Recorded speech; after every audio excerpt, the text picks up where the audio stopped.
ನೋಡಿ 17A ಪ್ರಕಾರ prosecution ಅನುಮತಿ ಪ್ರಾಸಿಕ್ಯೂಷನ್ಗಲ್ಲ, ಇನ್ವೆಸ್ಟಿಗೇಷನ್ಗೆ. ಪ್ರಾಸಿಕ್ಯೂಷನ್ ಅಂತ ಹೇಳಿದರೆ prosecuting in a court of law. Investigation ಅಂದರೆ investigation by the police. Thereafter it goes to the court. So this sanction under 17A is for the police to investigate. That sanction is granted. It will authorize the police to investigate, which they could not have done without the sanction. That is the effect. Sir, CM Siddaramaiah ಕಾನೂನು ಹೋರಾಟ ಯಾವ ರೀತಿ ಇರುತ್ತೆ? CM ಮುಂದೆ ಇರುವಂತಹ ಆಯ್ಕೆಗಳೇನು? ಅವರ ಮುಂದೆ ಇರುವ ಒಂದೇ ಒಂದು ಆಯ್ಕೆ ಅಂತ ಹೇಳಿದ್ರೆ, ಈ ಆರ್ಡರ್ ಅನ್ನು ಹೈಕೋರ್ಟ್ನಲ್ಲಿ ಅಥವಾ ಸುಪ್ರೀಂ ಕೋರ್ಟ್ನಲ್ಲಿ ಚಾಲೆಂಜ್ ಮಾಡಿ ಅದು ಕ್ವಾಶ್ ಆಗಬೇಕು ಅಂತ ಕೇಳಿ ಇನ್ ದ ಮೀನ್ ವೈಲ್ ತಡೆಯಾಜ್ಞೆ ಕೇಳಬೇಕು. That is the only option available according to me. Sir, ಈಗ ಯಾವ ಆಧಾರದ ಮೇಲೆ ಪ್ರಾಸಿಕ್ಯೂಷನ್ಗೆ ಅವಕಾಶ ನೀಡಿರಬಹುದು ಅನ್ನೋದು ಸರ್ ಸದ್ಯಕ್ಕೆ ಅದು ನಾವು ಹೇಗೆ ಹೇಳೋದು?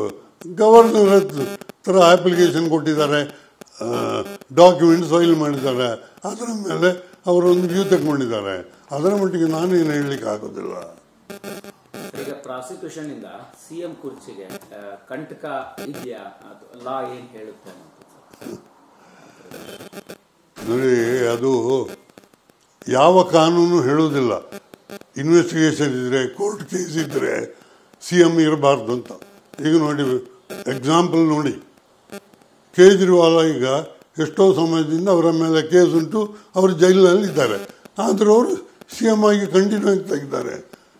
Because there is no law which says that he should not.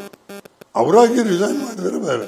Hemant Soren arrest ಮಾಡ್ತಾರೆ ಅಂತ ಗೊತ್ತಾಗುವ ಮೊದಲೇ ರಿಸೈನ್ ಮಾಡಿದರು.